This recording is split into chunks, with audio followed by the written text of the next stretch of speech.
پاک علیہ السلام نے یہ سمجھایا ہے کہ اپنی زندگی میں طے کر لو کہ ہوگا وہ جو اللہ چاہے گا، ہوگا وہ جو رب چاہے گا۔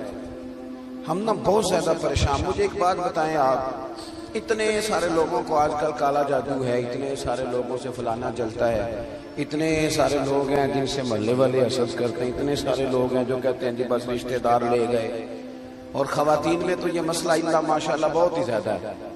وہ کہتی ہیں فلانی نے جادو کر دیا تو تباہی ہو گئی۔ میں کئی دفعہ سوچتا ہوں کہ یہ بتائیں یہ ہو سکتا صحیح ہے؟ میری طرف دیکھو، یہ ہو سکتا ہے رزق میرے حصے کا ہو چلا پڑوسیوں کے گھر جائے؟ ہوتا ہے ایسا؟ یہ کس طرح کی بات ہم کرتے ہیں؟ جادو کے اثرات ہوتے ہیں، لیکن اتنا زیادہ اپنے آپ کو کمزور کر بیٹھنا، ہر وقت سانپوں سے ڈرنے والا رسیوں سے بھی ڈرنے لگ جائے، کچی اور کمزور باتیں کرنا، اور کئی دفعہ ایسے غلط رستے اختیار کرنا جو بالکل مسلمان کو زیبا نہیں۔ یہ حدیث پاک دل کی تختی پہ لکھ لینا۔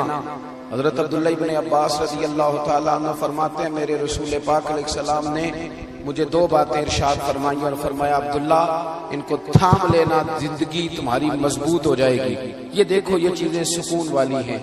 حضور نے فرمایا عبداللہ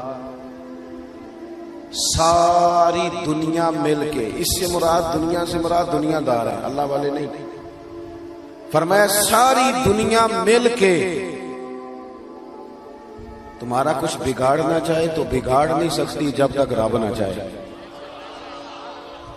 کیا کر لیں گے دشمنوں کی چالیں؟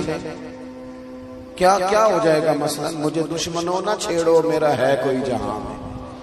اتنی جلدی پریشان ہو جانا، ایک منٹ کے اندر ڈسٹرب ہو جانا، یہ کیا بات ہے؟ مومن بھی کبھی ایسا کرتا ہے؟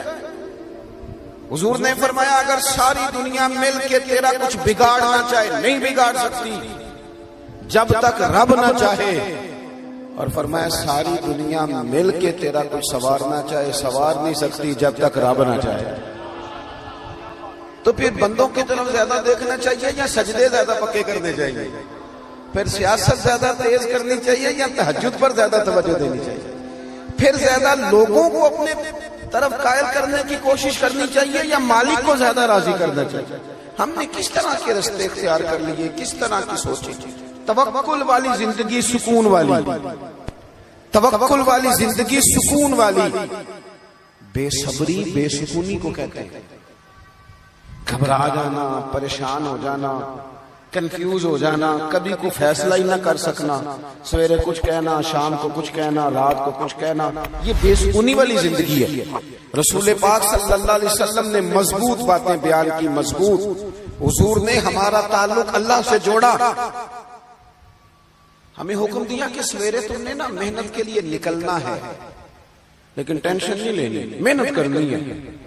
فرمایا نکلنا ضرور، گھر میں نکمے بن کے نہ بیٹھنا، نکلنا ضرور۔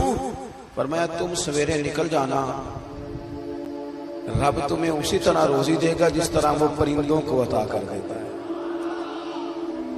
شارحین حدیث کہتے ہیں پرندے کو جب وہ سویرے نکلتا ہے تو اس نے کون سی فیکٹری میں جانا ہوتا ہے اسے پتا ہوتا ہے، کس دفتر میں بیٹھنا پتا ہوتا ہے، وہ نکلتا ہے نا رب پہ بھروسہ کر کے، نہ فیکٹری کا پتا، نہ کاروبار کا پتا، نہ دفتر کا پتا، نہ ملازمت کا پتا، نکلا تو ہے نا۔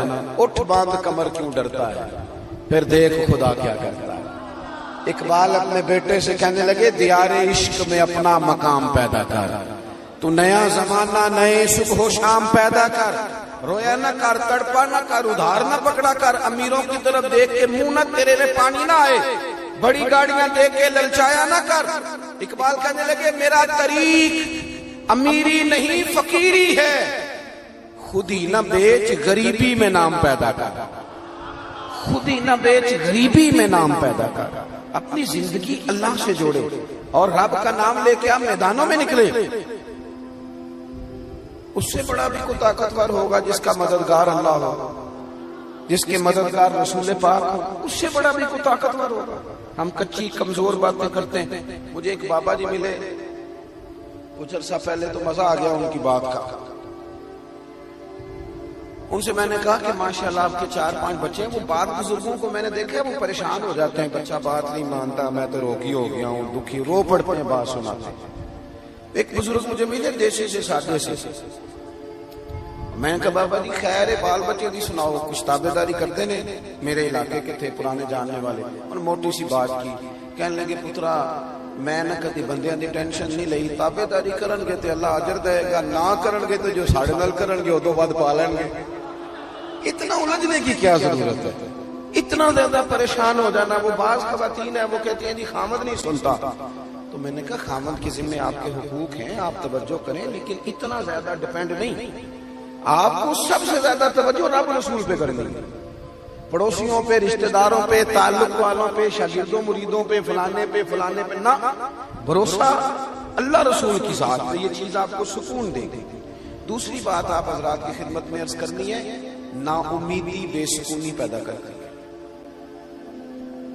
نا امیدی, اور جن لوگوں کا رب کی رحمت پر پورا بھروسہ ہونا وہ بے سکون نہیں ہوتے. قرآن مجید میں آیت ہے نا, الا بذکر اللہ تطمئن القلوب, خبردار ہو جاؤ اللہ کی یاد میں دلوں کا سکون ہے. تو حضرت صدر الفاضل رحمۃ اللہ علیہ صاحب تفسیر خزائن العرفان فرماتے ہیں اس کا معنی کیا ہے. فرماتے ہیں اس کا معنی یہ ہے کہ ہر وقت اپنے رب کی رحمت کی یاد میں رہو. ہر وقت یہ کچی باتیں کرنا, وہ کہنا جناب اتنا عرصہ ہو گیا کام ہی نہیں چلتا, یہ چیز آپ کو ڈسٹرب کرے گی, آپ پریشان ہو جائیں گے. اور میں حضرت صاحب جس کام کو ہاتھ لگاتا ہوں پیچھے ہی جاتا ہوں, تو یہ چیز آپ کو کمزور کر دے گی, بے چین کر دے گی. آپ یہ کہیں کہ میں محنت کرتا رہوں گا, انشاءاللہ میرا رب مجھے کامیابیاں عطا فرمائے گا. ہر وقت اگر کمزور باتیں, ایک بندہ بیمار ہے, وہ ہمارے یہاں کچھ لوگ تیمارداری بھی کرنے جاتے ہیں تو وہ ذرا ڈبل بیمار کر آتے ہیں.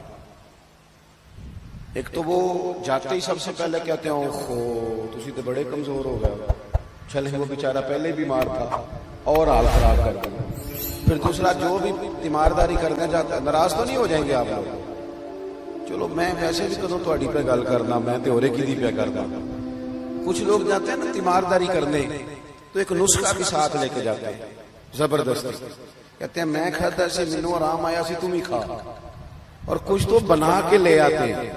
اور کئی تو ایسے ہوتے کہتے ہیں لاؤ پانی کے گلاس, ایک خوراک کھاؤ میرے سامنے. او بھائی آپ مہربانی کریں, آپ جب تک کسی شعبے کے اندر مہارت نہیں رکھتے اتنی دیر تک آپ اس طرح کے کام نہ کریں.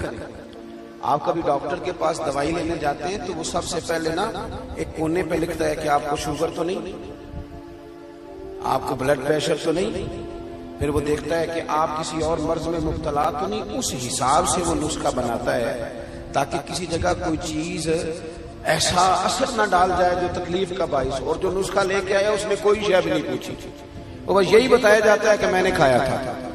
تو اللہ کے رسول صلی اللہ علیہ وسلم کا طریقہ یہ تھا کہ جو بندہ پوری طرح کمزور پڑ جاتا نا, حضور جب جاتے نا تیمارداری کرنے, تو بس تیری ایک نظر